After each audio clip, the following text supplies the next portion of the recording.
Welcome to Brownstone Worldwide. Welcome to Brownstone Worldwide. Tips, topics, and talk, we got it all. Brownstone Boozy and Breakfast with Vernell. Here to entertain, and we will help you live well. Ladies and gentlemen, boys and girls, you are welcome in the essence. This broadcast, Brownstone, the light is contagious. But you need go on and receive it for yourself. Just open it, exuberant, evolution, excited. We standing on the foundation of expression. You might have seen, you might have been, or you could have gravitated. Our foundation, we want to create a space for all to collaborate and be liberated from eventually all over the globe. And we are extending a hand to those who are an extension from maybe platforms, dig into another stratosphere. Welcome to Brownstone Worldwide. Welcome to Brownstone Worldwide. Tips, topics, and talk, we got it all. Brownstone Boozy and Breakfast with Vernell. Here to entertain, and we will help you live well. And that is MSG, the message in the message. I can OD on my execution of excellency. And this as a man right now, and things aren't created, but see true. Good evening, everybody. Hello, hello, hey, hello, hello, hello, hello, hey, hello, hello, hello, hello. All right, y'all, welcome to the Brownstone, the evening edition of the Night Shift.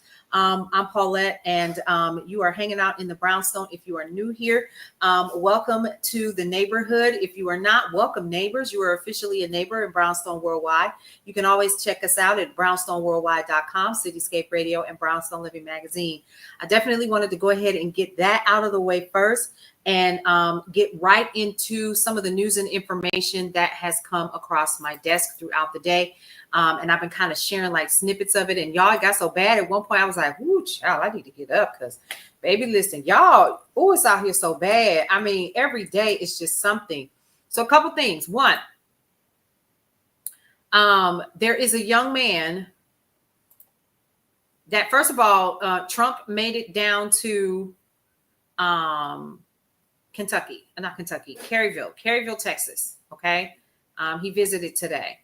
And I hope he didn't say anything that was out of the way because, listen, that's one other thing. Immigration advocates protest recent detentions, but it goes deeper than that because a young man has been detained and he is an American citizen and a disabled veteran. Let me go ahead and give you that information and see where he is, because when I talked about it earlier today, his wife and his, was it his mom? They don't even know where he is. Don't even know where he is. Let's see. I think his last name is Ritez. I think it is. Hang on. No. And I was talking about it earlier. I'm going to find it because I absolutely talked about it. Gave his name and everything. Hey, y'all, come on in here. Come on in. I was going to say, if he has a semi-Hispanic last name, they just pick you up. Well, see, here's the thing, Midnight Maiden. Here's what happened. So this actually, that's why I need to find it. Hang on, because I thought I had it on my screen, and I know I did. He was a security guard at the... He got picked up today. Sometimes it doesn't even matter anymore. And here's the thing: it does matter because we need to continue to say these people's names. We've been saying that, say their names. Well, we're gonna say some names today. The young man got picked up today, and Lord knows I need to. Let me go to my history. That's what I'm gonna do because I had it pulled up. Hang on. And it's so sad. Hold on. We talked about the 14th Amendment today. We talked about American elections, make American elections great. Did y'all hear about that one? What else did we talk about? That's my media kit. Y'all don't need to.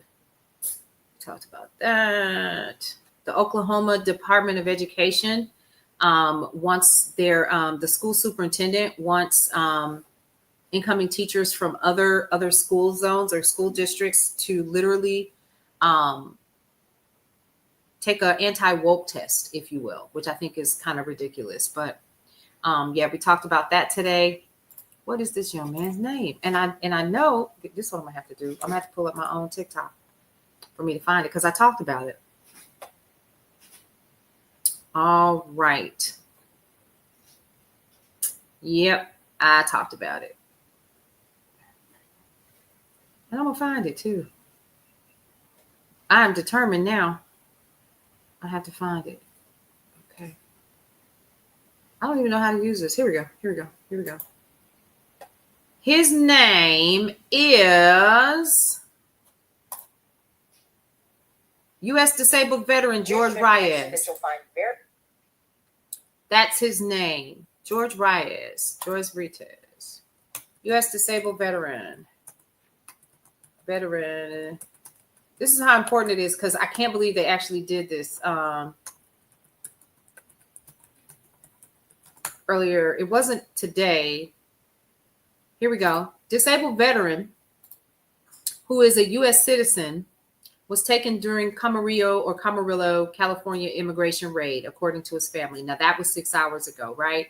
And so the unfortunate part is this guy is still missing. So concerned family members are desperate for answers after they say a disabled U.S. veteran and citizen was taken during a federal immigration raid at a cannabis farm in Camarillo. Hey, Carol Sue, welcome back. So glad to see you. How was Menards? Did you have a good time? So George Reyes, 25 years old, works as a security guard at Glass House Farms, where the raid actually took place. He's an American citizen. He was trying to get out of there. He got in his vehicle, his white vehicle, was trying to get out of the area when all of this was going on. And you know how they were going back and forth, because now people are starting to get a little bit like they're retaliating and they're saying, no, you're not just going to come in here and take these people. So a lot of people hid overnight and so forth. And so families went to go pick them up and get them to safety or whatever. So his sister and wife told Eyewitness News that he was trying to leave the area as tensions escalated between federal agents and protesters. Now, they say that they saw the footage of the scene and were able to see his white vehicle. ICE thought he was probably part of the protest, but he wasn't. He was trying to reverse his car. So they picked him up. They broke his window, pepper sprayed him, grabbed him, threw him on the ground, and they detained him. Okay, so his sister and wife have been trying to call anyone she can to find out where he was taken, but they say nobody can tell them where he is. Just horrific. It's getting worse every day. Yes. We don't know what to do. We're just asking to let my brother go. He's a U.S. citizen. He didn't do anything wrong. He's a veteran, disabled citizen. It says it on his car. Got mulch, garden soil, hose guides, birdseed. Oh, you went to Menards and cut up. Hey, Ginger Ale, how are you? Welcome. So I'm sharing this information with you all because one of the things that we said, and this goes back to a conversation that we had earlier today. This is not a scare tactic. This is what we have said is going to lead to. So these are bounty hunters. Some of these people are not ICE. They are commissioned by the ICE commission or whatever. I don't even know the full name of it, but they're commissioned to do this.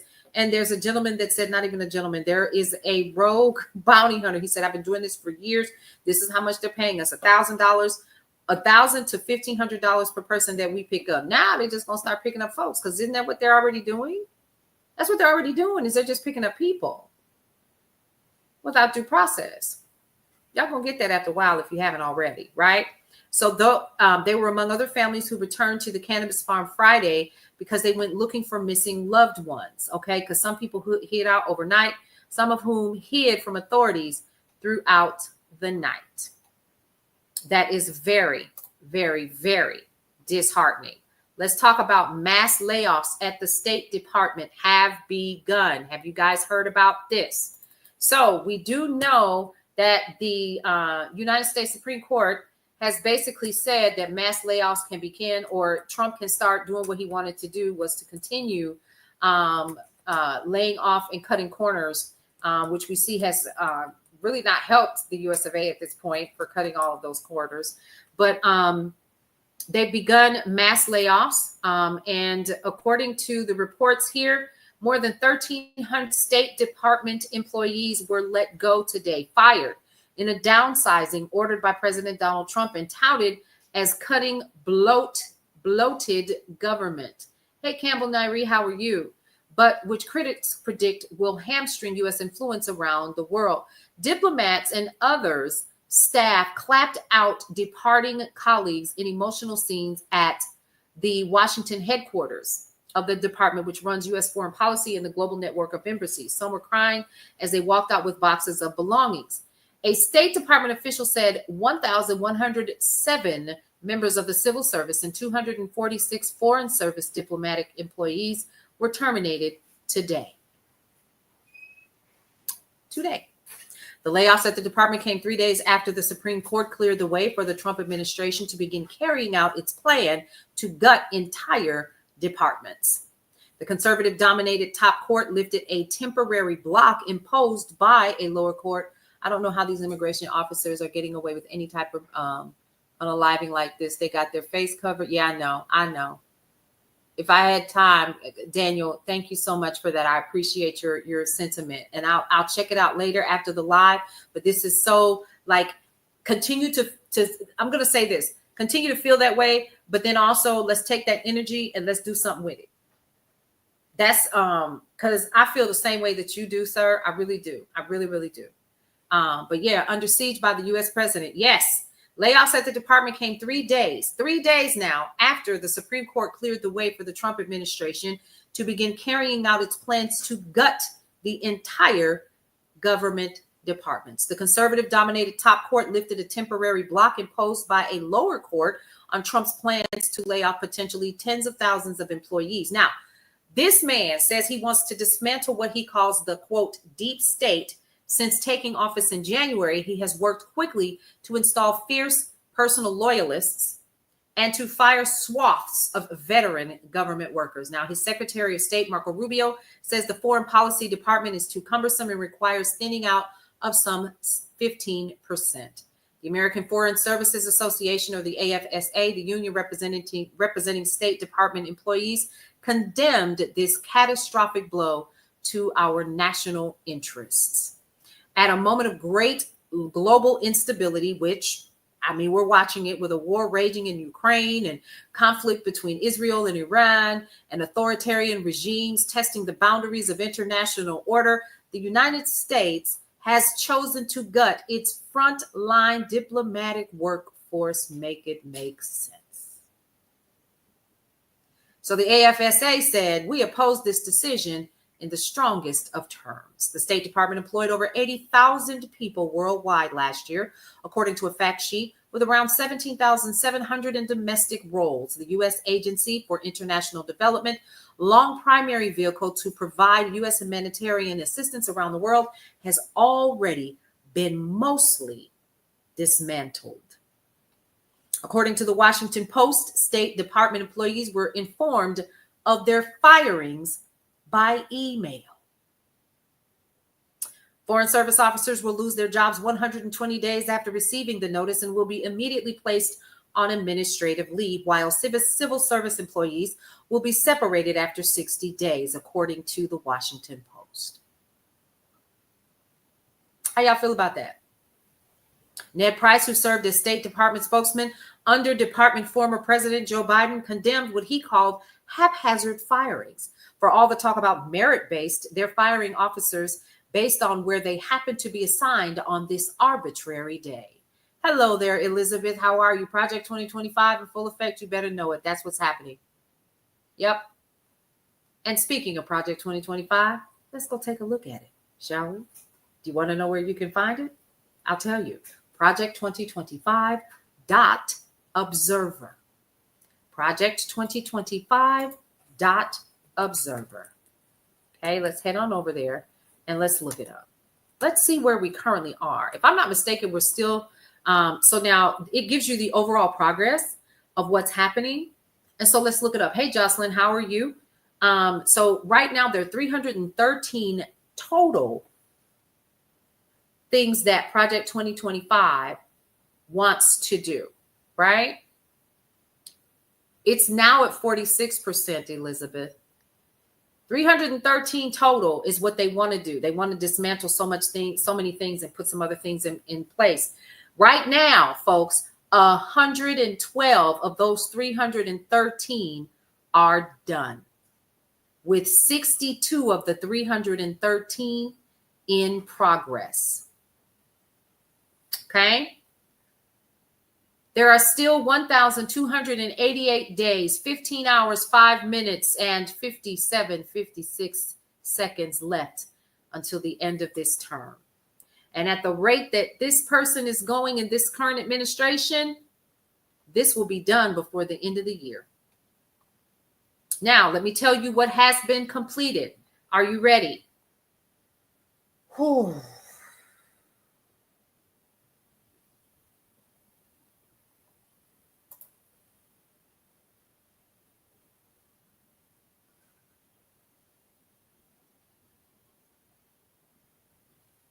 Grab a pen. Grab a pen. Now I'm going to stop here because I don't want anyone to get afraid. I don't want anyone to be upset. I don't want anyone to say that this is fake news. Parties aside, he makes us weaker as a country. Absolutely. Yes, you are correct, Midnight Maiden. This is information you can look up yourself. Okay? I am just sharing this so that, number one, you're not doing this by yourself. Of course, they're trying to slow it all the way back. But and they're not able to do it because this is a conservative SCOTUS. The first one, the last time we went over this, we talked about the Department of Interior, which was completed on the 23rd of June. July 1st, the White House issued an executive order to reshape the U.S. Global Change Research Program. This man fired nearly 400 scientists who authored the National Client Assessment mandated by the U.S. GCRP and took down their full website. Thank us again. Go to project2025.org, page 59. It's right there. This is a presidential transition project, and they are not playing with y'all. They're not playing with me. Okay? They call it the Mandate for Leadership. But on page 59, you'll actually see where the president should also issue an executive order to reshape the U.S. Global Change Research Program. It's there in black and white on page 59. I'm not making this up, folks. All right. Yes, honey. Yes. Woo. All right.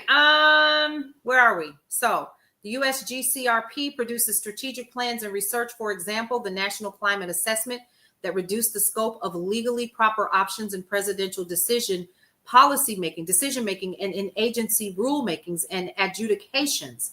Also, since much environmental policymaking must run the gauntlet of judicial review, yet U.S. GCRP actions can frustrate successful litigation defense in ways that the career bureaucracy should not be permitted to control.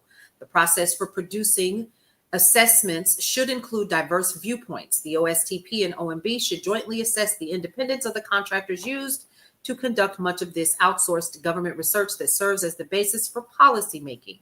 The next president should critically analyze and, quote, if required, refuse to accept any USG or CRP assessment prepared under the Biden administration. Okay? That's on page 59 of Project 2025. That was completed on July 1st. Let's move on to July 4th. Department of Treasury, reduce the estate and gift tax. Project2025.org.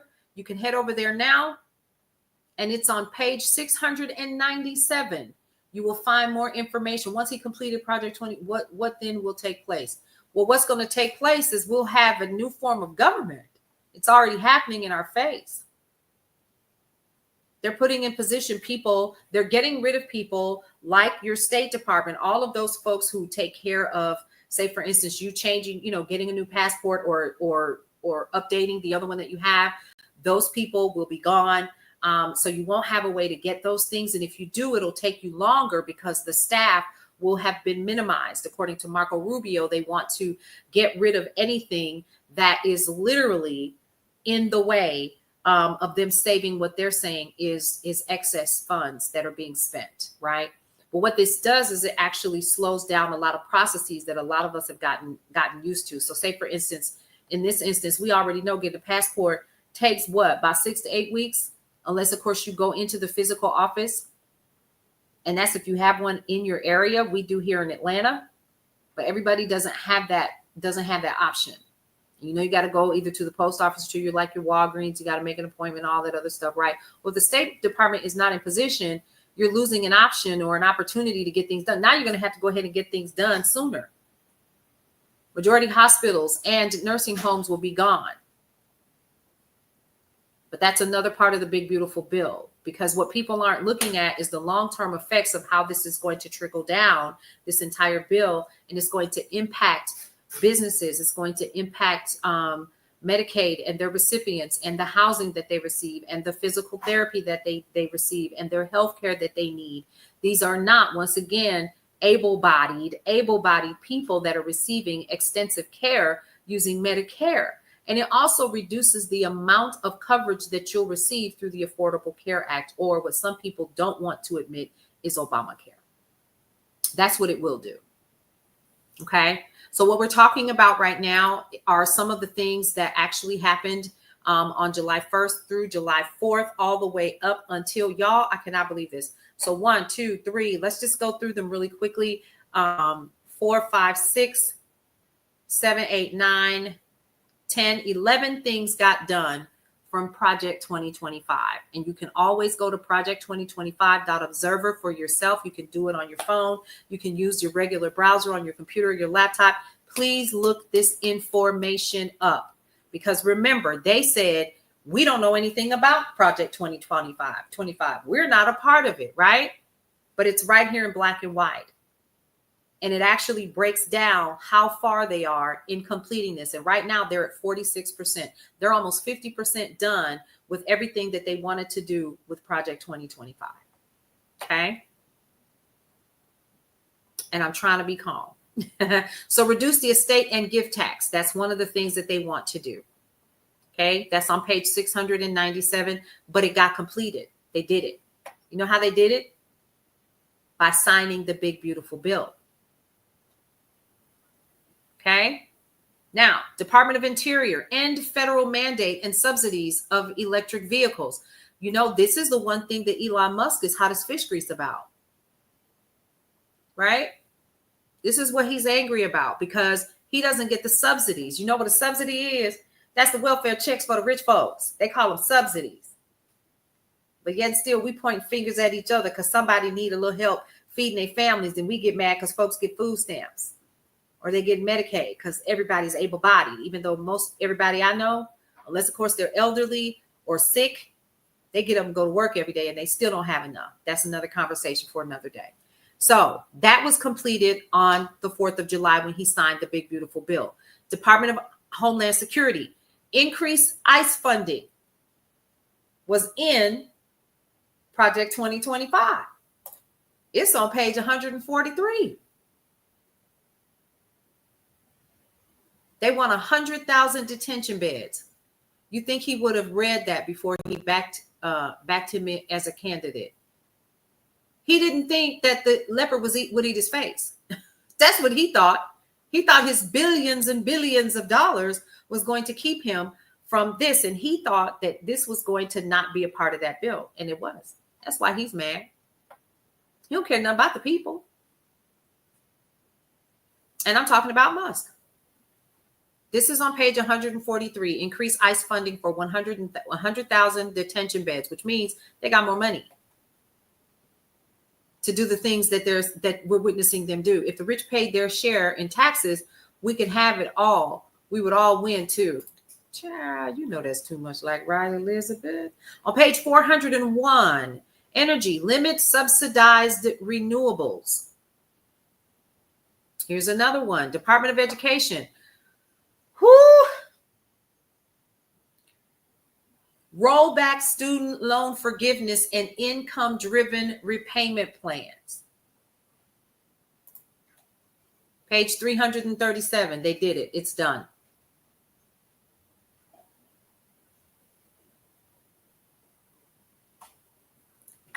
Here's another one. Eliminate the PLUS loan program for the Department of Education. Page 361 of Project 2025. It's done.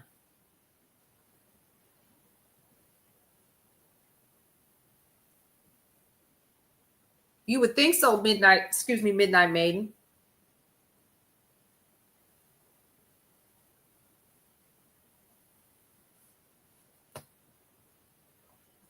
That's the problem. So NDF, real quick, that's not what we're saying, dear. That's not what we're saying at all. What we're saying is that the opportunity for many people who don't have monetary resources, like a silver spoon in their mouth and up their ears, is going away for a lot of people, because there are some people who literally, without student loans, would not have been able to get the education that they received. I'm one of them. Because after you get your bachelor's degree and after so much, right? After so much, so like by, say for instance, my junior year, I was out of Pell Grants. I was out of all of the SEOGs that I was getting, right? And so I got the loans so that I could continue school. But see, this is what they didn't tell me. See, I'm thinking when I get out of school, I'm gonna get me a good job. Not. That is not what happened. Okay. So by the time I was paying bills and, parenthood and all the things, it just was not enough. Oops, Elizabeth called him out. Did you say that about the PPP loans and the real estate bailout and the bank bailouts? Let's talk about that. So if we talking about all of that, make everybody pay stuff back. And the market is not there for many people that took out loans. And we keep missing that fact. It's not there. A lot of people want to pay the loans back. So we do the next best thing. What do? We take out an income-based repayment plan.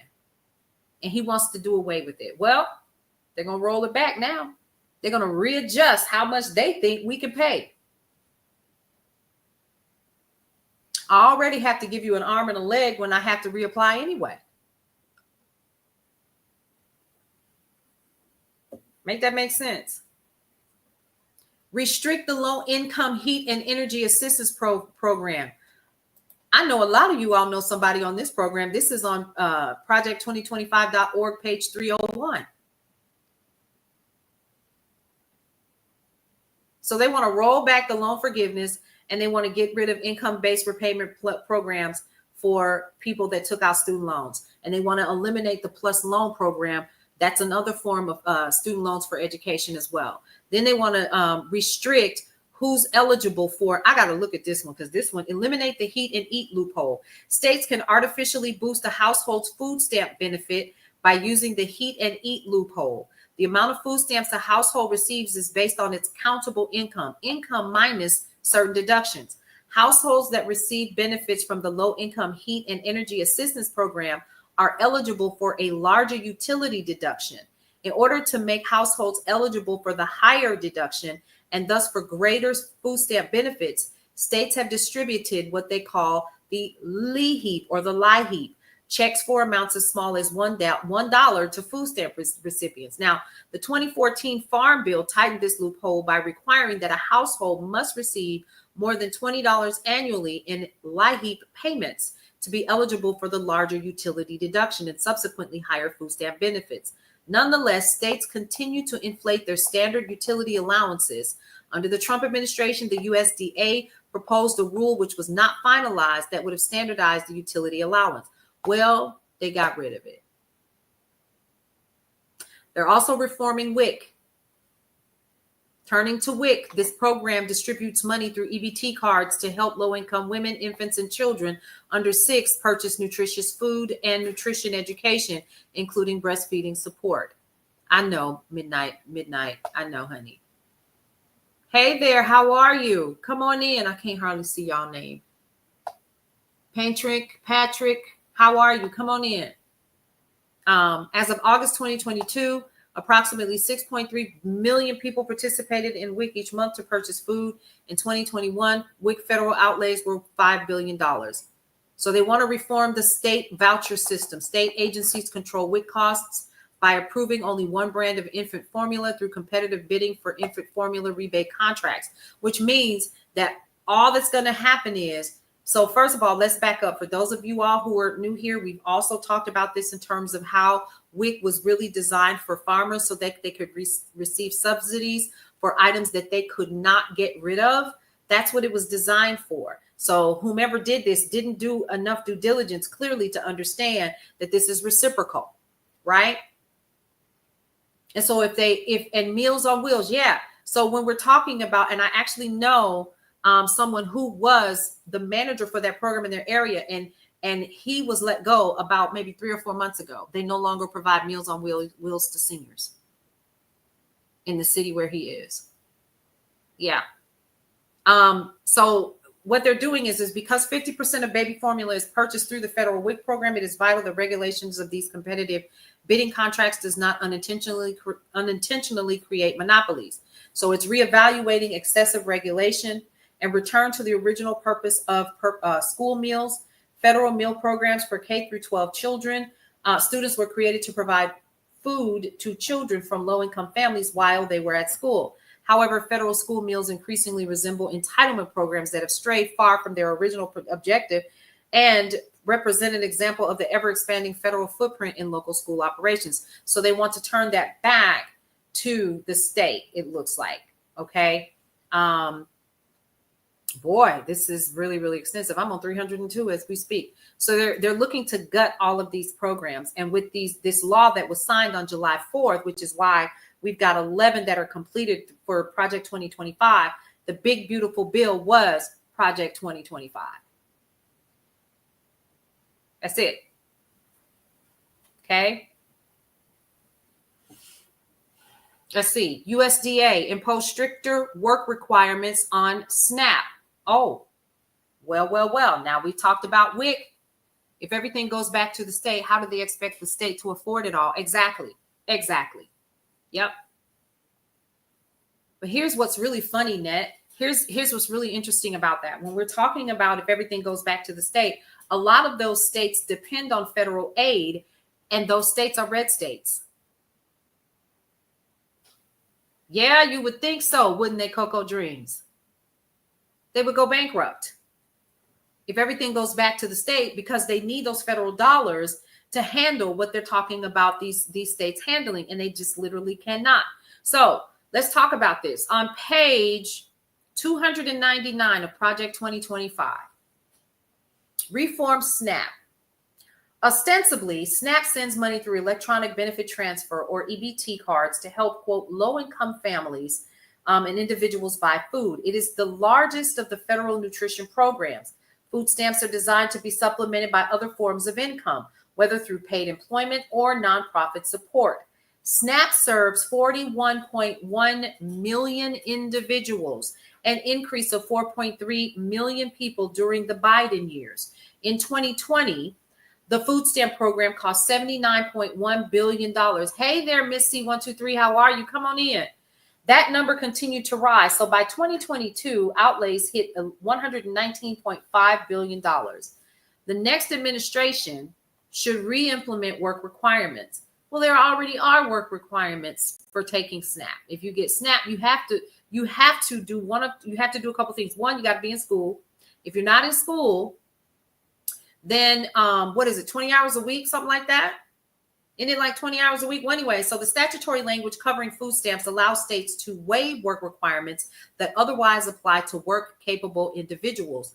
That is, adult beneficiaries between the ages of 18 and 50 who are not disabled and do not have any children or other dependents in the home.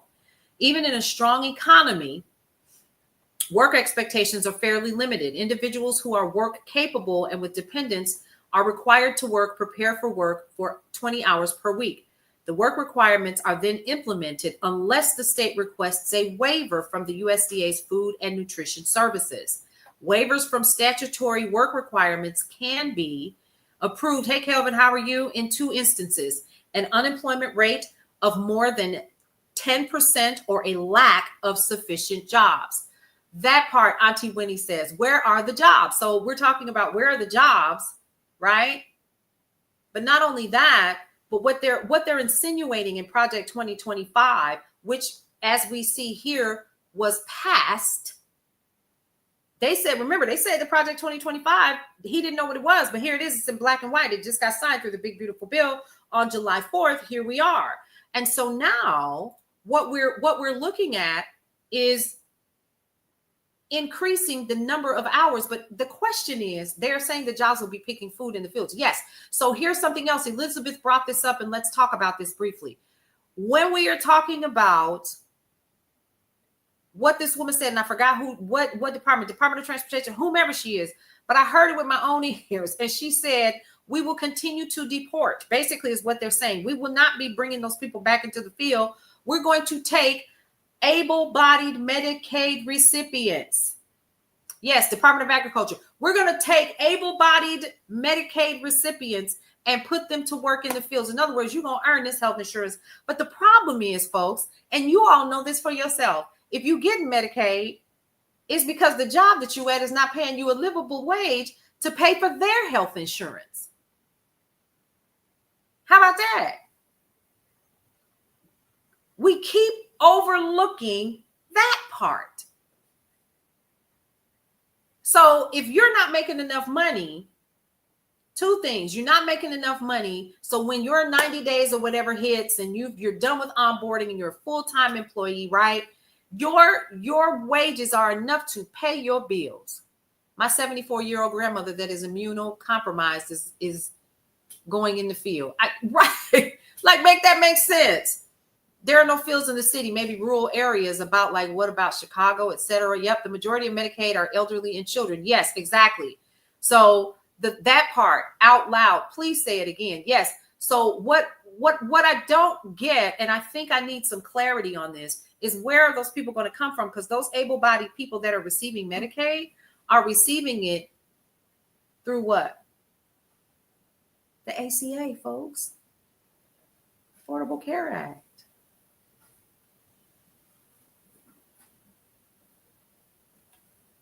TikTok froze the live.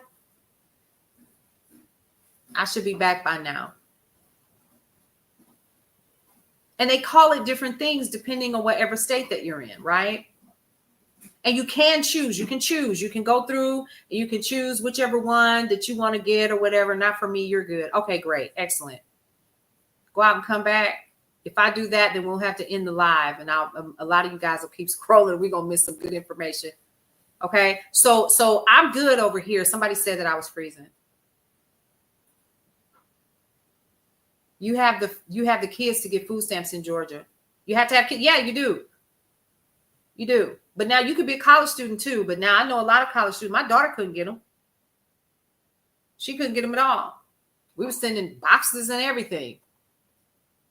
Okay, so re-implement those work requirements. Even in a strong economy, work expectations are fairly limited. So they're saying that they should do more than 20 hours a week. Well, I'm confused. These people are already working. What are we going to do with them? I'm confused. Help me to understand. You can't afford the benefits that's on your job if you're working 40 hours because they're only paying you $17 and your mortgage or your rent is already $1,500. Uncle Sam going to get theirs first. Medicare going to get theirs. FICA and George and John and everybody else is going to get. And God forbid, Lord have mercy, don't have no kids. And you're the non-custodial parent and child support is getting a piece of that. Oh, I'm about to say something's going to make some people mad. You got to go find you a woman to go live with. But I mean, you know what I mean? Like, really. So I'm just saying, overall, what we have to honestly look at, and I'm being silly with that, but then I'm not, because I know some people that's done it, trying to stay out these streets. These people are working. They're working. Your state is charging a 5% income tax to Medicaid. You have got to be kidding, Summa Joe. I didn't even know you was in here. How you doing tonight? Yeah. So this is another one. That's another new rule.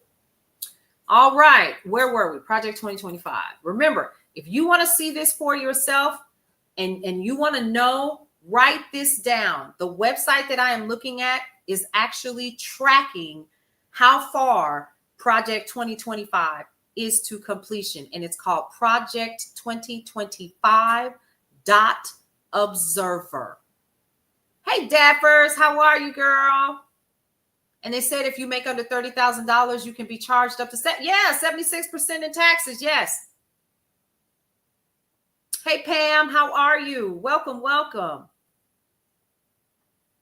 I know this isn't interesting. I know I'm not doing backflips. I know I'm not doing all the things. And some platforms are just not like others. But y'all, we need this information. So Centers for Medicare and Medicaid Services impose Medicaid work requirements. So now we need stricter work requirements for food stamps for people that are already working, and impose Medicaid work requirements for people that are already working. Got it. Okay. All right. So project2025.org. This has been completed, y'all. This is law now. He signed it on the 4th of July. Okay. Direct dollars to beneficiaries more effectively and responsibly.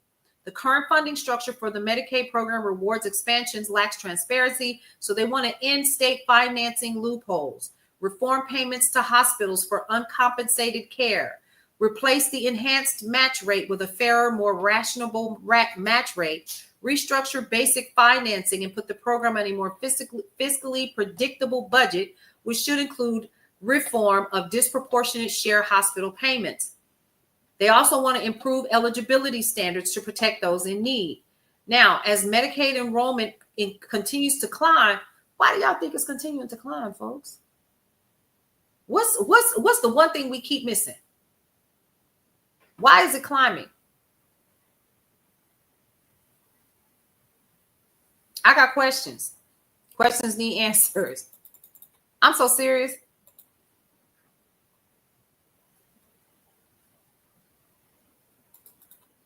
The biggest reason why is because these companies are not paying their fair share. And the top 1% got a bigger tax cut. It went from like 17% to eventually within like the next year and a half, it'll be like an additional 35% tax cut that they're going to get. We discussed that on one of the lives that we did. Okay. Reduce federal incentives for states to expand Medicaid coverage. So if they're going to reduce Medicaid coverage, my son has a disability, but he lives independently. So will he have to work in the field? If so, that is crazy. Well, they're saying if they deem him to be, I'm assuming, now don't quote me on this because I don't know. I'm assuming by what this woman said, now, Department of Agriculture. Yes, you're right. The head of the Department of Agriculture, would look like she may not have even ever picked a rose and pricked a finger, said able-bodied Medicaid recipients. So what does that mean? Because like you said, LaTorsha, there are people who are able-bodied, they're living on their own and they receive Medicaid, but they ain't all, they're not all there competently. Like it's some things that they can do, and then it's some things that they cannot. You know what I mean? And sometimes they may have someone to come in and check on them and so forth, right? So when we're talking about these instances, we got to be really careful, really, really careful, really careful. Okay. Right. So no one complains about the rich getting raises, but man, we want to raise minimum wage to a living wage. Correct. So the national minimum wage right now is still $7.25 an hour. Make that make sense. And then when Bernie Sanders asked, should they raise the minimum wage level for the country? they said no, emphatically, with a resounding no, it was said, right? I couldn't believe it when I was like, are these people for real? But we keep complaining. See, here again lies that issue. Think about this, folks. Think about this. If you're new here, if you've not ever heard me say this, Carol Sue, you may have, and others like others that have been here before. I have said this before. I don't care if you are Republican, who you voted for. I don't care if you're Democrat, if you're independent, whatever. If you worship the stars, it makes me no never mind. At the end of the day, what we are witnessing is a group of people who pitted us against one another and pointed fingers at each other saying, you get food stamps, you shouldn't get food stamps, you get Medicaid, you shouldn't get Medicaid, when it's the red states that get the most of it all.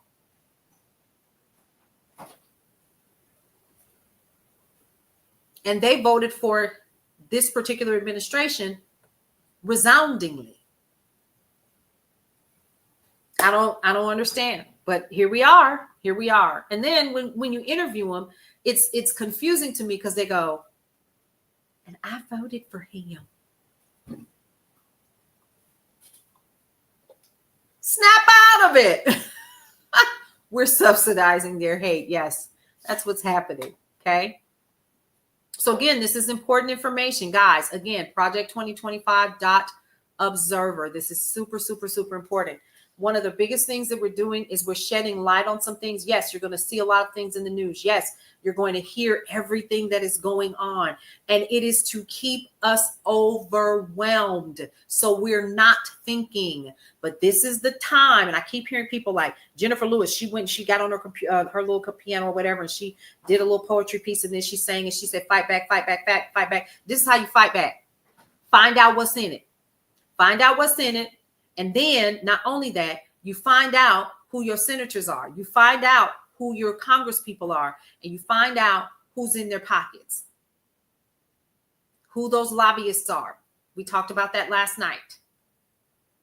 That's how we win. Sometimes it's not about marching. And if you want to march, that's fine. Let me tell you why I'm not marching. Because we've marched already with no demands. Why, thank you so much, Mary Nim. I hope I said that. Marnium 99. Thank you. I hear that a lot. So when we're talking about stuff like this, it's to empower you to get more knowledge. I know that for the hour and a half, maybe 2 hours that I'm here is not enough, but I always like to tell you that you can research this for yourself and share it with other people, because these marches that I've seen, even though I knew I wasn't marching, there are no demands. We didn't stay out there long enough. We ain't held out long enough. We didn't stay out of Target long enough. Too many of us still in Target and Walmart and Amazon and all the things, right? Giving up our money. And these are the very companies that are paying into PACs and super PACs and putting people in office to work against your best interests and to work in their favor. You need to know that. So the hard part is this means that we're going to have to sit down and we're going to have to do some research. You're going to have to act like you in high school again, and we're going to have to do the homework that nobody really wants to do. And that is to get in that voting booth and change this. And we're going to have to change it at a level that we've never seen before to get this out. That's what must happen. And I'm going to be honest with you. I know this sounds crazy, but I'm kind of glad it happened, because we would still be asleep. And we would be okay with people running and doing the things that they've always done. AIPAC has always been around. They've been around since 1954. I saw a picture today of Netanyahu in a group of senators and Congress people, Cory Booker back there trying to hide his face. Bro, it's out there. We know that you took money. Make it make sense.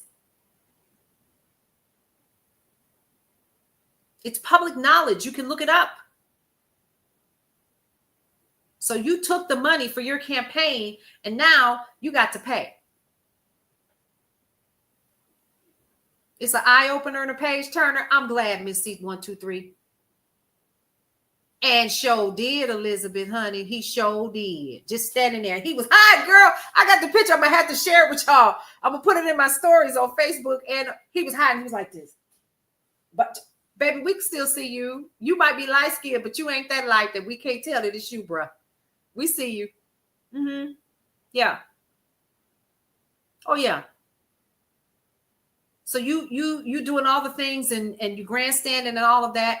But we know because you stood right there and you agreed to put this man in position to be the ambassador over France. Really? What are we doing? That's why they're freaking out about Mamdani in New York. That's why. Night before last, we talked about Democrats, and we found out that one of the Democrats actually took money, PAC money, super PAC. No, it was super PAC money from a Republican super PAC. But you ran as a Democrat, bro. Word? Oh, that's what we doing? Yep. Schumer ran to the podium at one speak up, then stepped back. Yep. Who? Oh, hold up. I got that. Hold on, Coco Dreams. I got you, girl. I think it was the Florida guy. Let's take a look. Hold on. No, because we're going in alphabetical order. So I got to go up a day because it wasn't yesterday we talked about it. It was Wednesday night. So I've been saving these in a spreadsheet. Let me see. So we talked about, was it Dan Sullivan? No, because it was a Democrat that took it. Lisa Murkowski, we talked about her. We talked about, it was Mark Kelly from Arizona. Mark Kelly. And we all went, what? Because the room, yeah, yes, Coco Dreams. Yes, ma'am. Yeah. It was Mark Kelly. Yeah.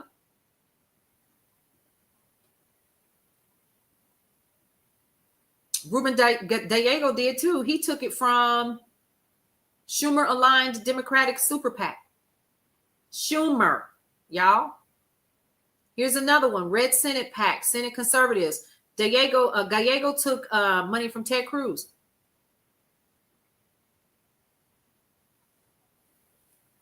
Right. I'm looking right at it. Where am I getting this information from? OpenSecrets.org. If you ever want to look it up, you can. I know, girl, I've been so hungry. There have been times all I had was a package of ramen noodles and I didn't have water to boil them. And I would eat them out the packet and sprinkle a little package on top of them. That's how hungry I've been. But I wouldn't, no, there's no way. You could not. There's no, because I would be like, now, wait a minute now. This is, so again, the reason why, and then we're going to get started on our two senators for tonight. They are both Democrats, and it is for the state of California.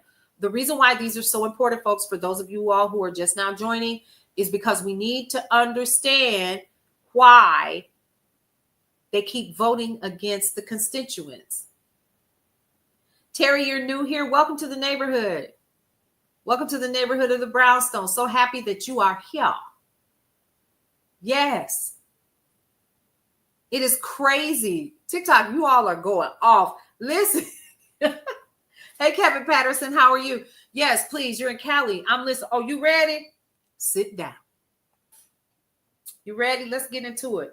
So we went through all of the things about Project 2025 that have passed. For those of you all who are just now joining, and I see some of you joining on Meta or Facebook, I'm going to explain to you. You can always go to project2025.observer, and you can actually see how far they are in completing all of the things. Hey, Noni, how are you? Welcome, welcome. Okay. We just went through 11 items that have been completed that are in this Project 2025 that they said didn't exist. That he said he didn't know nothing about. And it's darn near verbatim coming from Project 2025. Now, what it does is it'll break it down for you and it'll reference the page of the actual document from the Heritage Foundation. And you just click the link and you can read it for yourself. I ain't making none of this up. None of it. Oh, you want to know? Come on, Midnight May. Let's go, girl. Come on. All right, let's talk about our two California senators. We are talking tonight about Alex Padilla and Adam Schiff. Hold on.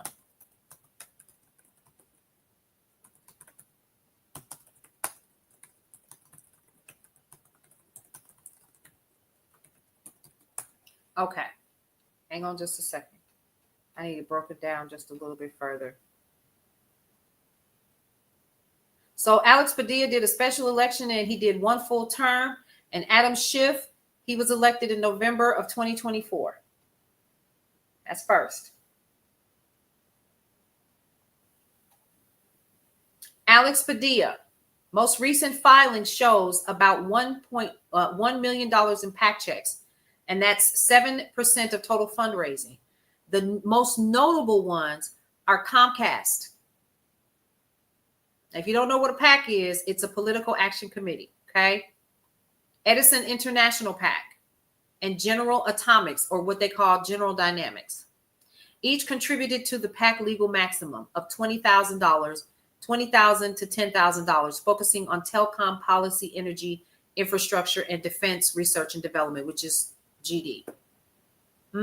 Oh, yes. Oh, yes. Now, this is coming from lobbying disclosure. Lobbying disclosure. I'm gonna tell you in just a minute. Hold on. I'm leaving that part for last, because you're really gonna be like, what? And then all hell is gonna break loose, and we're gonna end the broadcast. Okay, so here we go. Where'd it go? Comcast gave him $20,000. Okay, let's see. Edison International gave him $20,000. General Dynamics gave him $10,000. Blue Shield of California, y'all know what that is. It's a nonprofit, first of all, but it's $10,000. Building Trades Union PAC, $75,000. Coalition to Grow San Francisco gave him $10,426. And Care Action Now gave him $18,190. And Planned Parenthood gave him $1,000. So he took in a total of $232,000 from, quote, other committees, virtually all PACs, out of $780,000 raised this cycle.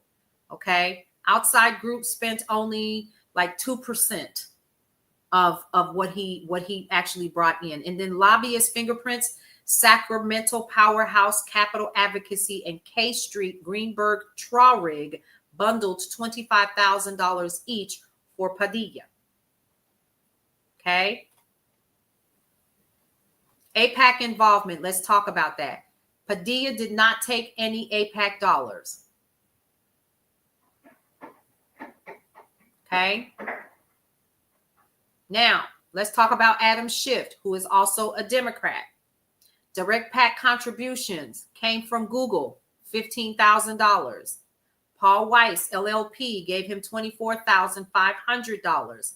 Munger Tolles gave him $64,000. APAC, he took APAC money though.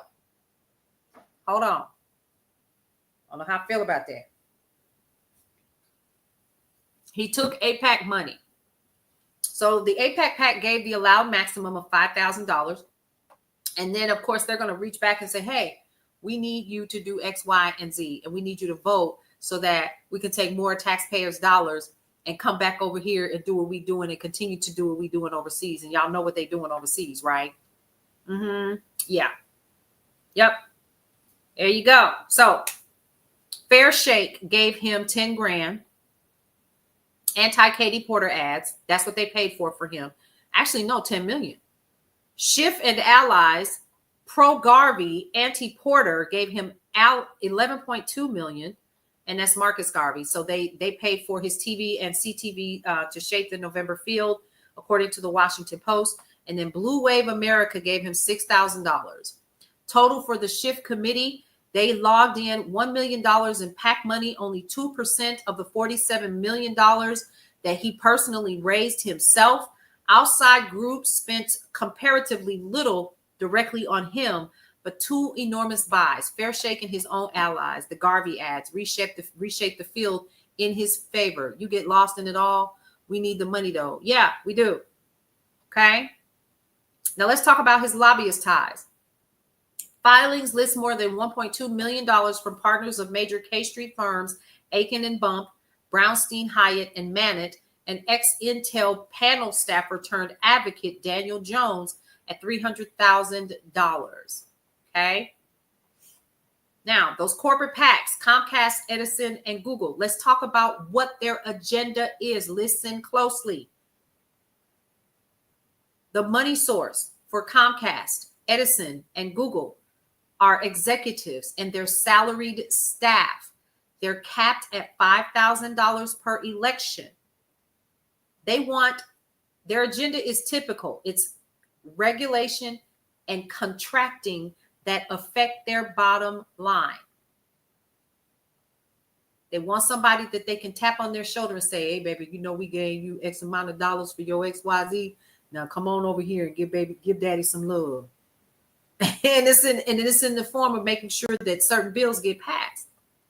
Membership, issue PACs, APAC, Planned Parenthood, thousands of dues that go into this particular PAC and paying activists that are a part of this PAC that goes out. And this is a single issuing policy, Israel security and abortion rights. Super PACs are Fair Shake and Blue Wave, unlimited checks from billionaires, firms, or allied. That means that these are 501c4s. 501c4s, folks. Okay? Pure independent advocates cannot coordinate but routinely shape races. And the APAC network, y'all know what that is. That's Israel. Small and large individual pro-Israel donors pay into the APAC fund to make sure that whatever they need gets taken care of by the United States government, which in turn is your money. Your money. Your money. Your money. Your money. Yes, I said yo. Yep. Making sense?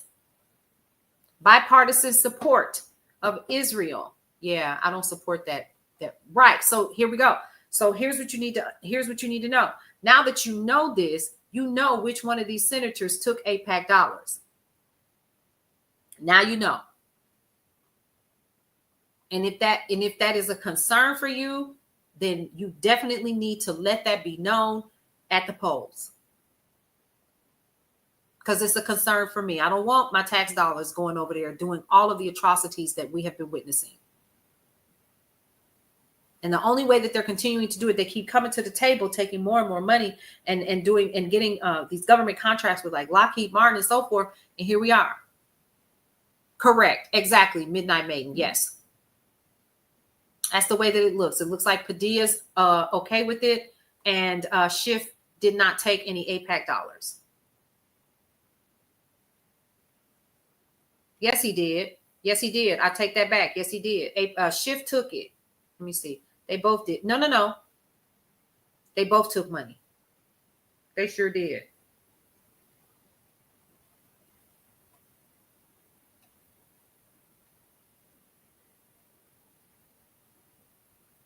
So Padilla draws primarily from corporate tech interests, and Shift, while he did receive some high dollar PAC contributions from APAC and big law firms, emphasized small donor support. That's how he was able to get voted in. Correct, Coco. Let me see. I'm going to go back up. The APAC PAC for, hang on, Shift. He took $5,000.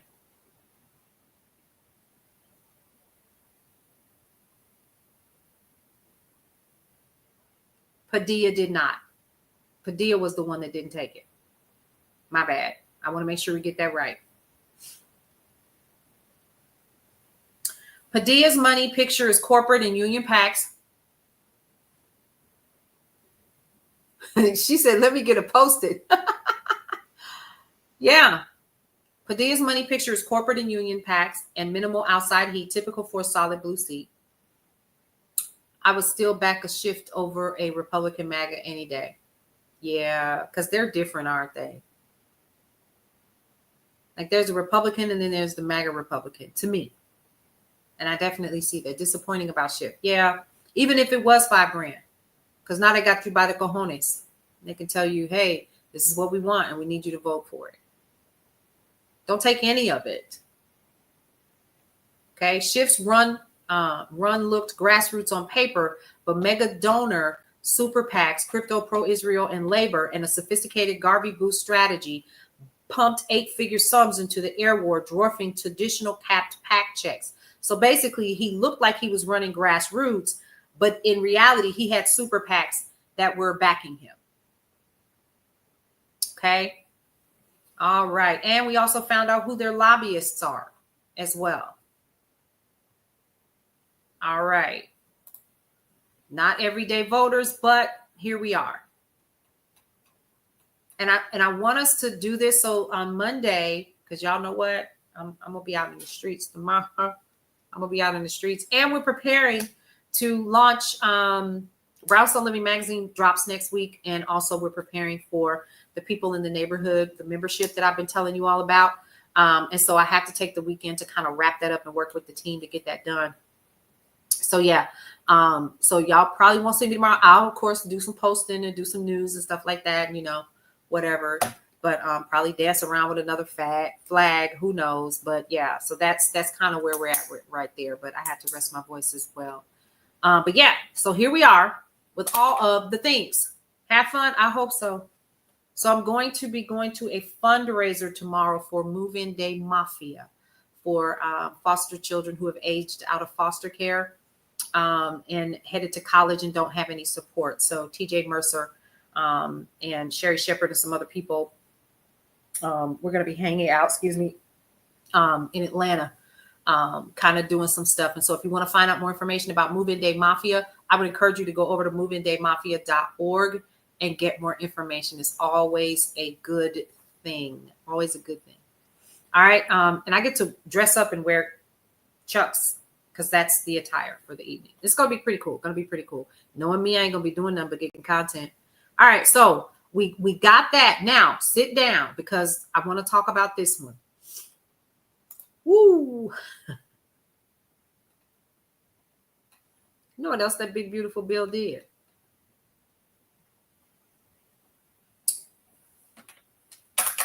It impacts your Wi-Fi. Yeah, sit down. All right, here we go. So it's not going to happen right away, but you will start to notice it. Like maybe your streaming service may start hiccuping and stuff like that. Well, there's a reason you may notice that in the coming year or so, right? A new law that was a part of the big, beautiful bill that was signed on July 4th, which is the reason why there are 11 additional things that were added to Project 2025, was signed renewing the FCC's authority to auction off spectrum. Now, you ready? Let's go. It mandates the auctioning of 800 megahertz of spectrum between 1.3 and 10.5 gigahertz, including at least 300 megahertz in the near term, with 100 megahertz in the C-band. Y'all like, but what does that mean in regular terms? That means that some of your radio air frequency that your Wi-Fi is giving off, cellular companies, telecom companies can take it and use it. Let me tell you how. Ready? Yeah. That you pay it for, by the way. Let's talk about that. So here's what's going to happen. It's not a coincidence. Donald Trump, a Republican lawmaker. So I kind of condensed it and asked AI to help me. Yep, they can use it to pay my bill. Well, let me tell you. Coach Janine is like, wow, Lord Jesus. Yes. So let's dig deeper into this, shall we? So Donald Trump and Republican lawmakers passed a new law called the One Big Beautiful Bill. Yes, we know that, right? And that lets big phone companies buy up parts of the radio waves your Wi-Fi uses to work fast and smoothly.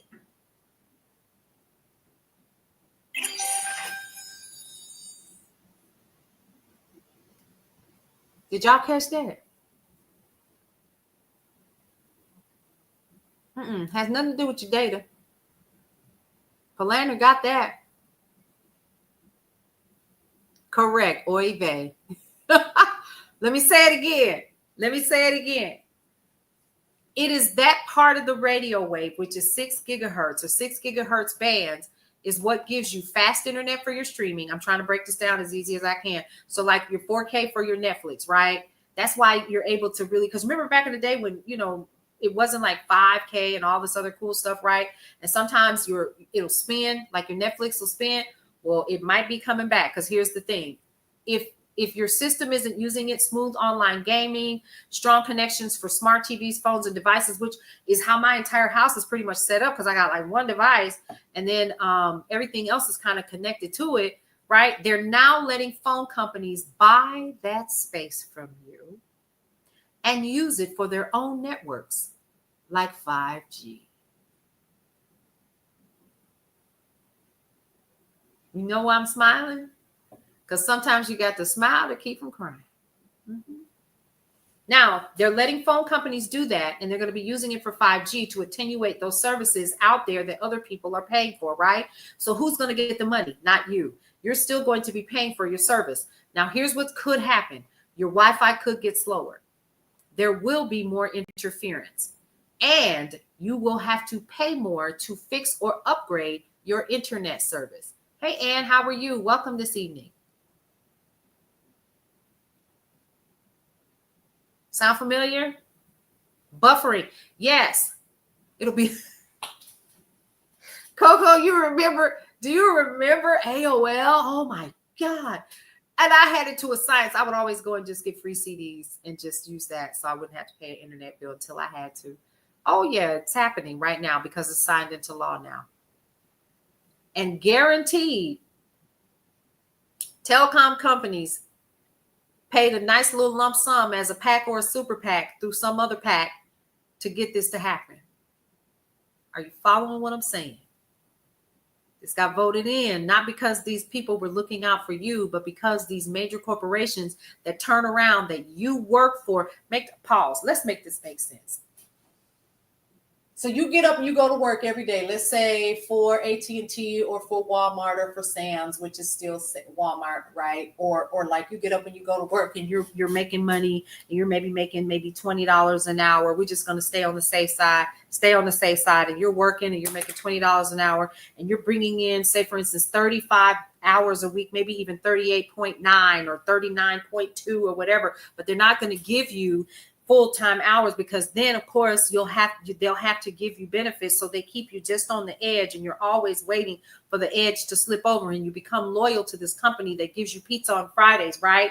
And then on top of that, they're also giving you a 10% discount on things that you purchase inside of the store that you work in that's not paying you a livable wage. So after you've gone and done all of the things that you do, like clocking in and taking your lunch break and being on time and taking crap from crap managers and so forth, this very same company turns around and gives you a discount card and gives you 10% off of the items that you are paying for anyway. And then on top of that, once you're done, you still can't get the health insurance. So you got to go downtown and you got to go to the welfare building and you got to go and get SNAP benefits and you got to go get Medicaid because you can't afford to take care of your kids. And you're also living in public housing because you can't afford rent, because you're only making X amount of dollars per week or every 2 weeks. And then once Uncle Sam takes everything out of your check and you still can't afford. See, you follow where I'm going with this? I could go on. Shall I continue? And you still continue to do your civic duty, and you show up and you vote, and you're voting for people that you think have your best interest because you remember their name, right? And then not only that, do you remember their name because it makes it easier, because then you don't have to research, because guess what? Your rent is due. Your car broke down. You don't have fresh tires, so you're driving around on bald tires, or you may be walking back and forth. Do you see what I'm saying? And so these very companies that you get up and work for, that are giving you a 10% discount or giving you free whatever because you work for them, literally are turning around and getting a tax cut at the highest bracket. And then on top of that, they don't even have to make sure that you got decent health insurance, because they're not paying you a livable wage to be able to afford it. And people are pointing the finger at you. And this isn't everyone, but this is a lot of people.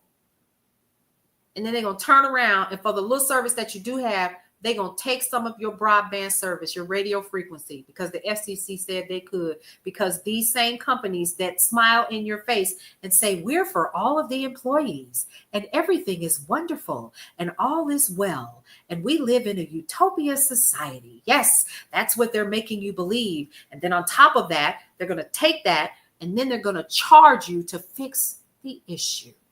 Make it make sense.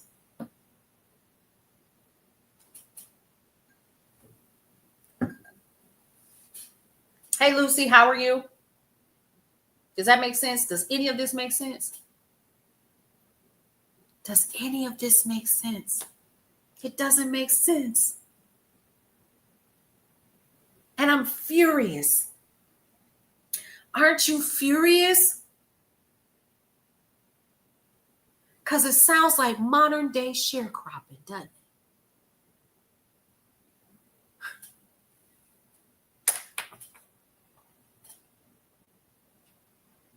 Experts have warned that this would mess up people's home Wi-Fi. They passed it anyway.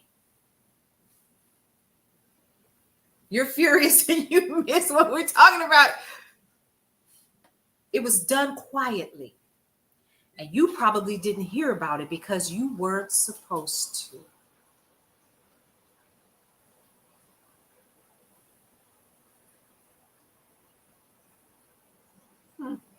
So instead of protecting your home internet, they chose to make money by auctioning off your airwaves that you paying for to the highest bidder.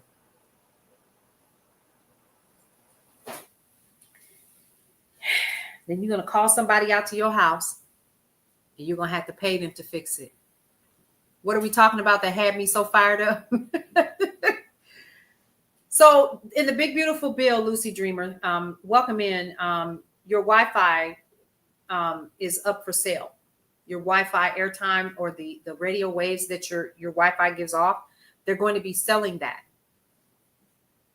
to phone companies, big phone companies like AT&T and Verizon or T-Mobile, which, by the way, did you all know that T-Mobile completely pulled back all of their DEI because they want the FCC to approve a merger that they're working on?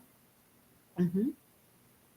I know. What do I mean? So, oh yeah, I love it when you guys do that. Oh hell no, yes, girl, yes, honey, yes. See the stuff that you learn when you come in here. We sit down at this table and we just sitting around having these conversations. Yes, I'm not scared, but I suspect that if the Democrats don't regain power, yeah, Joe, and I'm neither one. But I knew which one would keep us from where we're headed or where we are, because it's past being headed. We in it. We in the middle of it. We into the thick of it. Yeah, we're there. Mm-hmm. But again, as I always say, and I'm going to say it until the cows come home, two things that I know: whatever starts ends, because change is the only constant. And we're starting to see fragments of that starting to happen. And the only reason why I'm not going to be discussing it is because y'all can get that soap opera mess anywhere. I need us to be concerned about this big, beautiful bill and how it literally is Project 2025. We just went through 11 that just passed that was in the Heritage Foundation's Project 2025 that passed on July 4th with that signing of the big, beautiful bill. They are almost halfway done with the 313 things that they wanted to get done. That is correct. Yes. In the prologue, Marnium said they've been working on this stuff since Reagan, and they're very clear. You must read the prologue of Project 2025.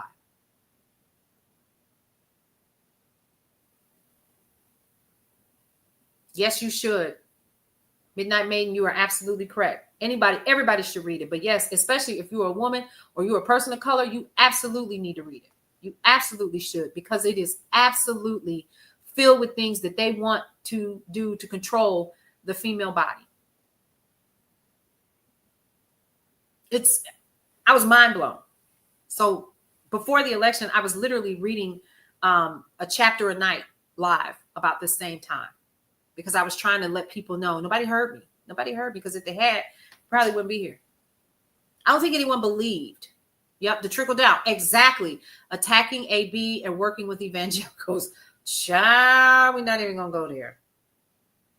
Because now churches, because the IRS said the churches can now get into the political arena as well. Don't it? I don't think this election was legit. Of course it wasn't. But guess what? Let me show you the face that they're going to make. What you going to do? What can be done now? Get educated and get prepared. That's how we fight. With knowledge, with understanding how this works. Because it's more than just getting into the booth and voting the other way. Make sure you know who these people are before you do that.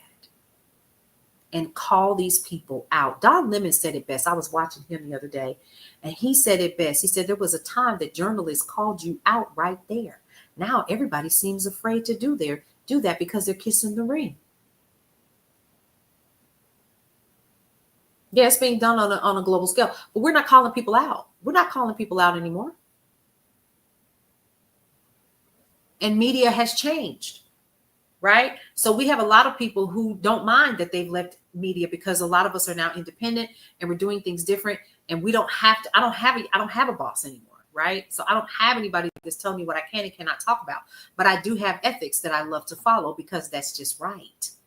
I want to make sure that you are empowered to do more with the information that we provide here at Brownstone Worldwide. It is absolutely important. Thank you so much for that, Pam. I didn't know you were here, girl. It's important. So what you do with this information is you empower yourself.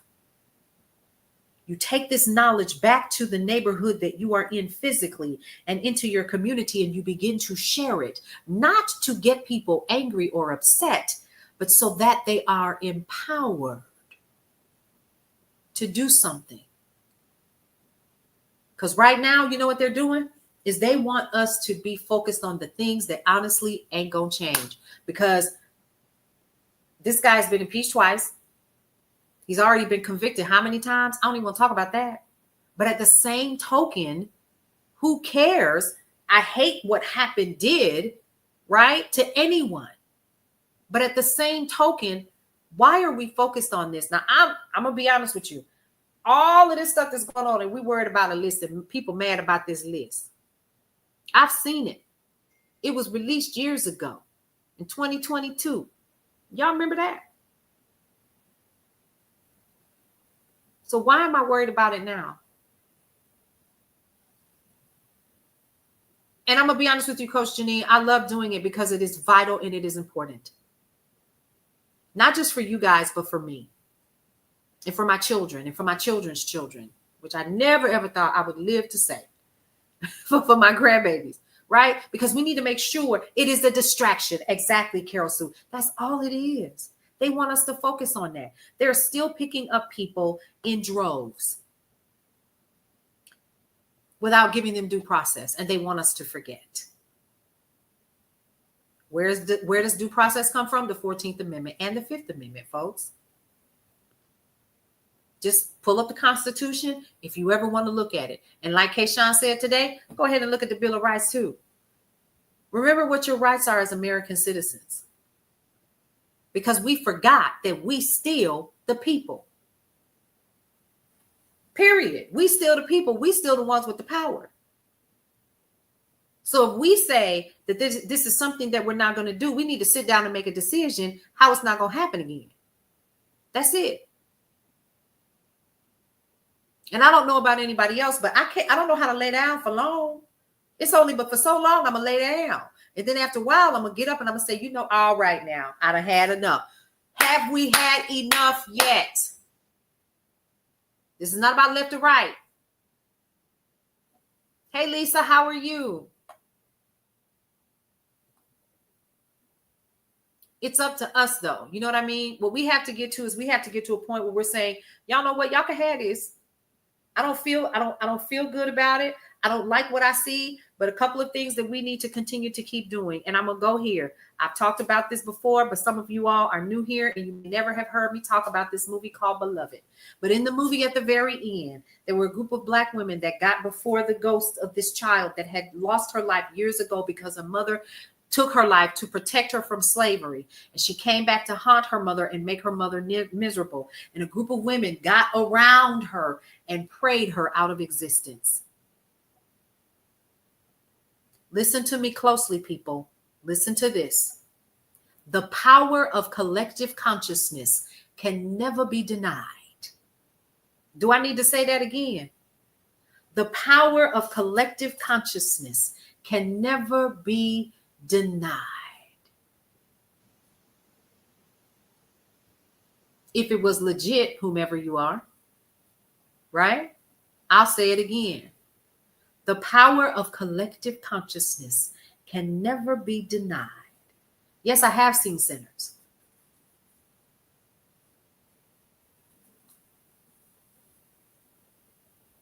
See what I mean? And no matter who comes in the room or whatever, of course, I'm making the demons angry because they already speaking. And that's all right, because I still know right from wrong. And we're still being given a bunch of news and information that does not make or break us in any way except to do what? Confuse us. We need to stay diligent and steadfast because midterms are coming. And I wished I would lay down. That's like when I went through a serious breakup, I'm gonna lay down for a little while. Like my mother told me, and I said it once on a video. My mother told me, you get 1 day to cry. 1 day. And then after that, get up. And then once you get up, stand up. So that's what I'm telling each and every last one of us. We got 1 day to cry. We've had our day to cry. We've had it. We've been sick with it. We stayed up all night, 3 and 4 o'clock in the morning, trying to figure out what happened. No.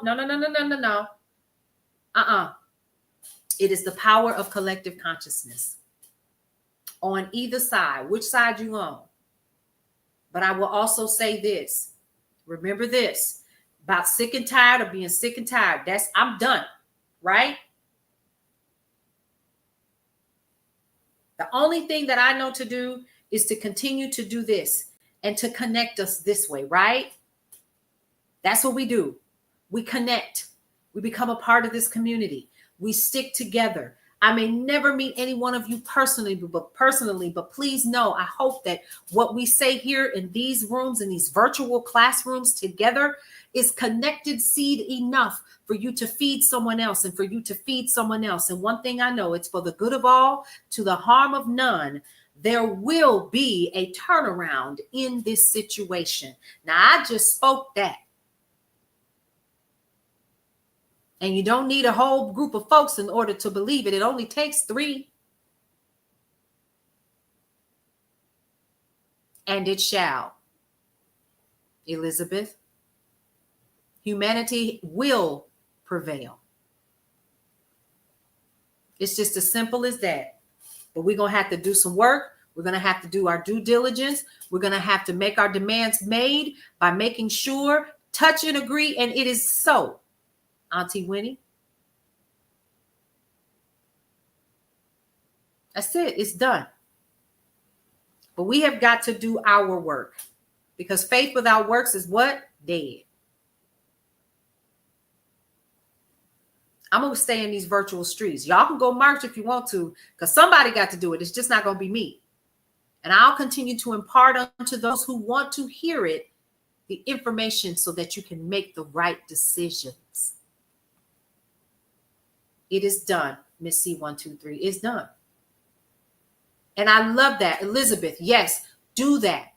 Share with us what we need to know on our end so we can support over here.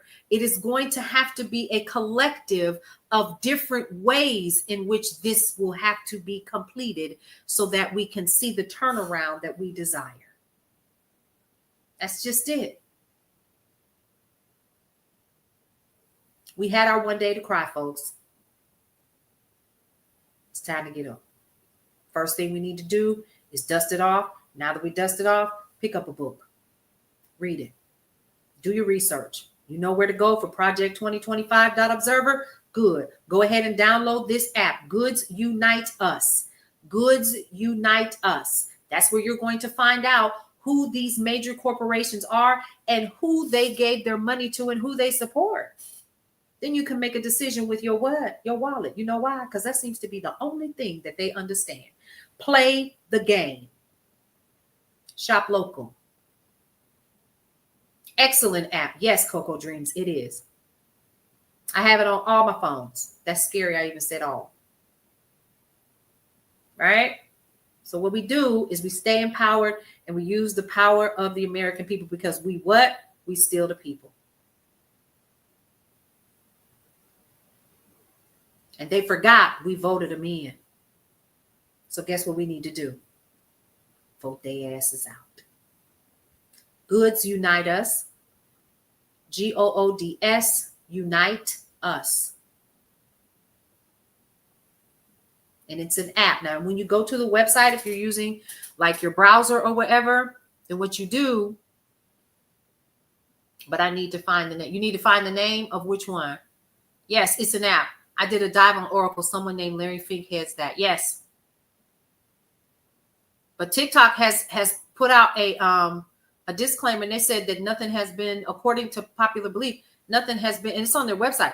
It says nothing has been confirmed. But somebody's talking, right? Y'all know how it is. Somebody's talking. So I hope that this was informative for you all this evening. I hope that this was good for you all. I hope that this gives you hope because we are the hope this evening. We've learned a lot. We're going to shop local. And also Goods Unite Us is going to tell us where we're not to spend our dollars. Because again, like I said, if you don't believe Democrat, then shop Republican, whatever. But at least you know who these businesses are. And please understand that currently these corporations, these PACs and these super PACs, they are the ones that they are the constituents, even though we're just the ones in the front that's doing all of the legwork and going out and doing all the voting. When in reality, it's clear it doesn't make a difference, does it? So show them what you got. Find out who they are and show them what you got. Because if I'm not mistaken, Amazon didn't have a good 4 days from the 8th through the 11th. The numbers prove that we really are staying out of Amazon. Their Prime Days didn't do what it did last year. It's down. Walmart's numbers are still down. Starbucks numbers are still down. Y'all, community works. Virtual community works. It really does. And so I'm fired up and I'm ready to go. I shouldn't have said that because I'll be like, oh my gosh, she's a mom. Yes, I did. I sure did. Target too. Target. Oh, yes. Yep. Costco has done well because they didn't roll back DEI. That is correct. That's why.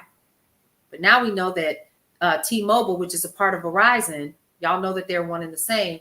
They rolled back their DEI, I think last week, all of it. Thank you for being here. I appreciate your knowledge. I'll check in again as I learn to navigate the live streams. Absolutely, Terry. We are here. Just tap, girl. Just go. Just go and just listen in. I always tell people, just put me down and let me talk. Fry your chicken, vacuum, do whatever you're going to do. But come get this information and start sharing it with each other in your communities. Just let the brownstone be the root. Y'all be the branches. And once you reach those people, let them be the trees. We are the people in the neighborhood. And like I say often, from what I learned as a child, I'm on watch and so is my neighbor. If I'm looking out for you, we need to continue to look out for each other. Right? You balanced your checkbook while we were sitting here. You see what I'm saying? Like, right. You know what I mean? Yeah. That's right. Bought by Verizon. And then they roll back. But see, what they're looking to do is they want the FCC to approve a purchase that they want to do. I think it's called US Mobile. They're trying to purchase that. And so in order for them to do that, FCC told them, Well, then you got to get rid of all your DEI according to Trump standards. And they did it.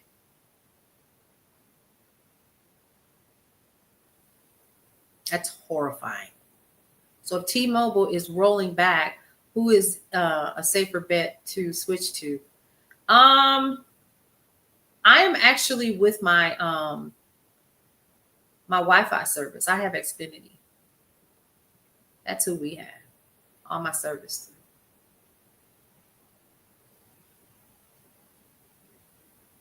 Let's see. Trump's suing all these companies that want to merge with. That's exactly what he's doing, honey. He's suing everybody, becoming a richer man.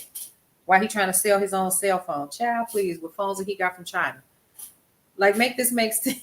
Mint Mobile is very affordable. There is another one I'll share with you guys. I think it's like $5 a month or something, but it's for the SIM card only. It's for the SIM card only. But when I find out which one it is, it's a basic service, but it gives you what you need, right? It's 5G, it's everything.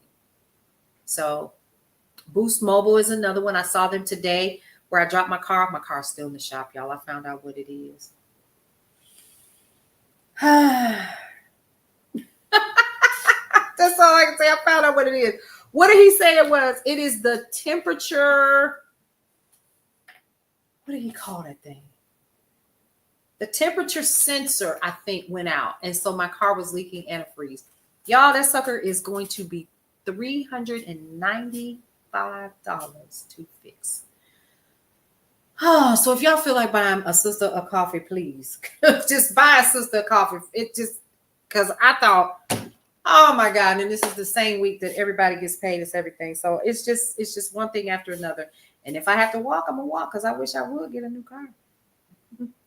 We will walk until we don't have to. I'm telling you.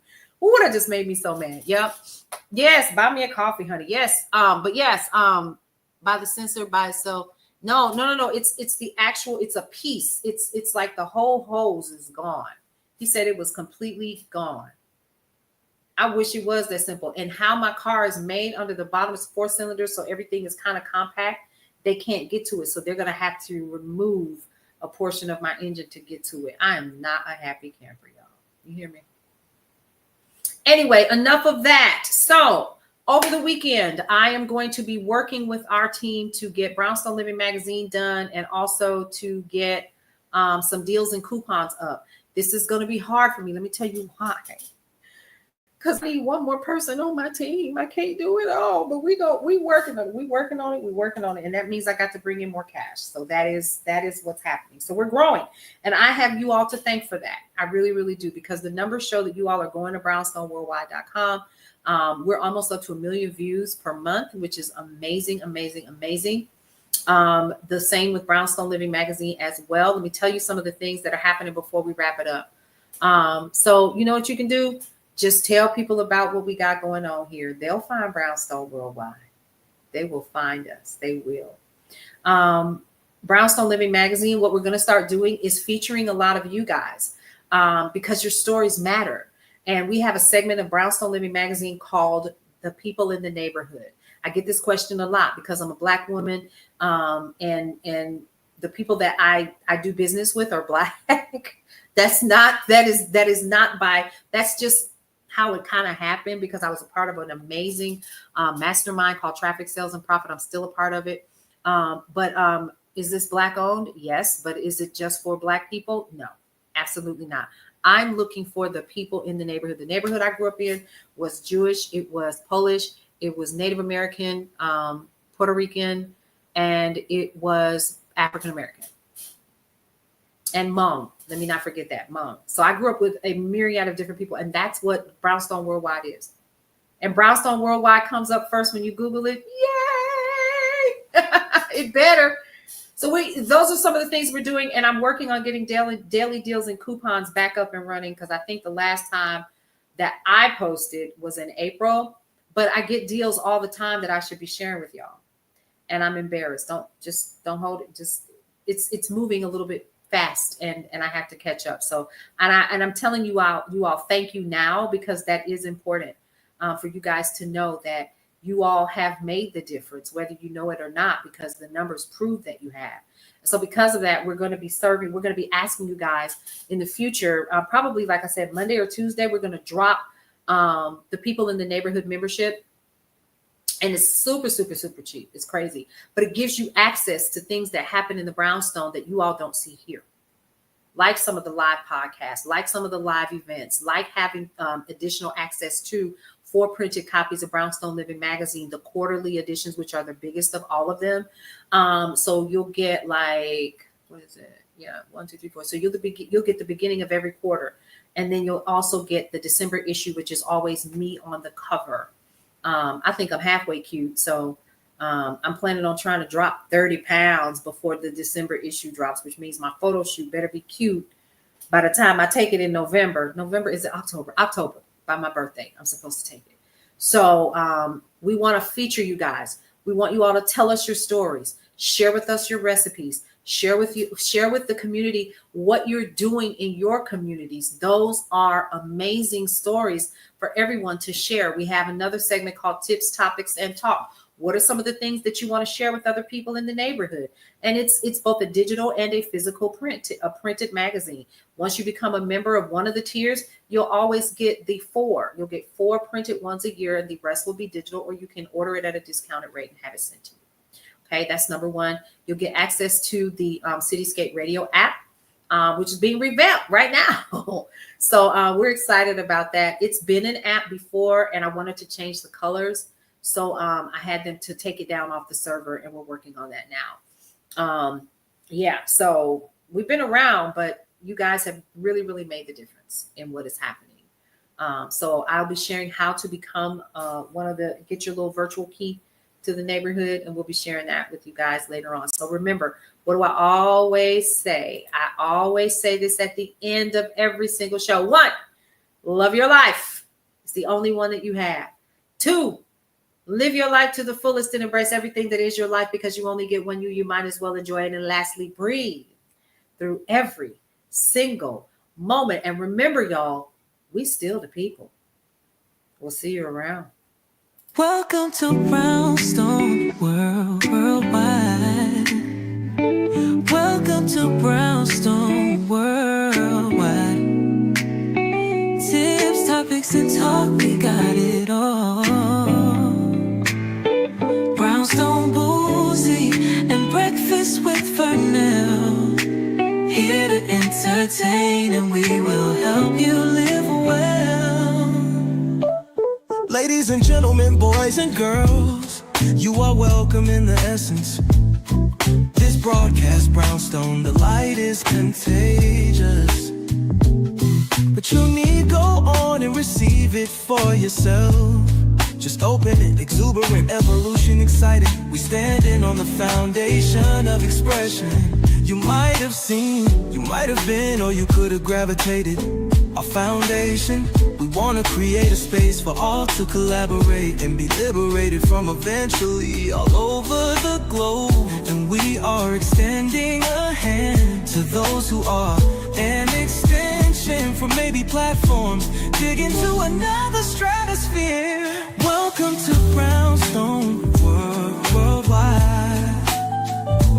Welcome to Brownstone Worldwide. Tips, topics, and talk, we got it all. Brownstone Boozy and Breakfast with Fernell. Here to entertain, and we will help you live well. And that is MSG, the message in the message. I can OD on my execution of excellency. And this as a man right now